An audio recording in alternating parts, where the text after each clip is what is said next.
Mambo vipi mdau wa tamthilia bomba kabisa? Karibuni tena ndani ya Hamasa kwa simulizi zinazochoma moyo na uchambuzi wa kina wa tamthilia unazozipenda.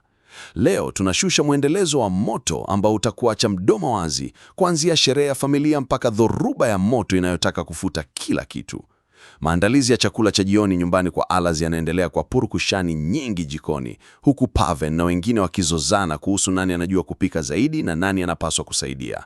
Katika hali ya kuchekesha, watoto wanajikuta wakicheza na kondoo aliyetayarishwa kwa ajili ya sadaka.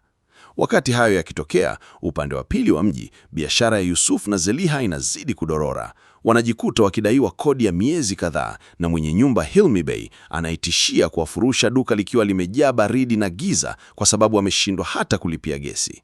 Melis, akichoshwa na migogoro ya familia yake, anaapa kusoma na kufanya kazi ili kujiokoa na umaskini huo.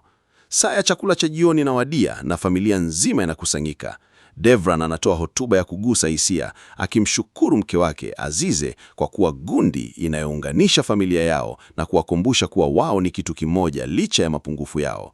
Lakini katikati ya furaha hiyo, siri nzito inapasuka. Balum na Fidan wanatoboa siri kuwa mama yao Bala bado anaishi kwa Yavuz, kwa matumaini kuwa atamtoa Jemo gerezani. Habari hii inamstua Azize na kuanza kuharibu hali ya hewa ya sherehe.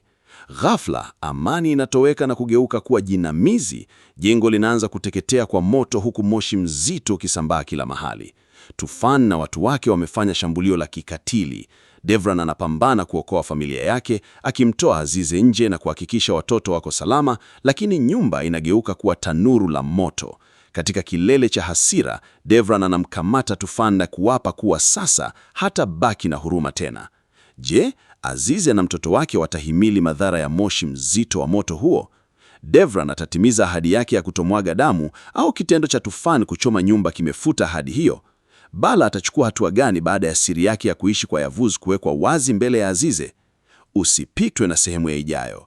Kama umeipenda simulizi hii, hakikisha unagonga like, una subscribe channel yetu ya Hamasa na una follow account yetu ya TikTok na Facebook. Hapa ndipo ukweli unapoanikwa na drama inapoishi. Hamasa, simulizi kali, uchambuzi wa uhakika.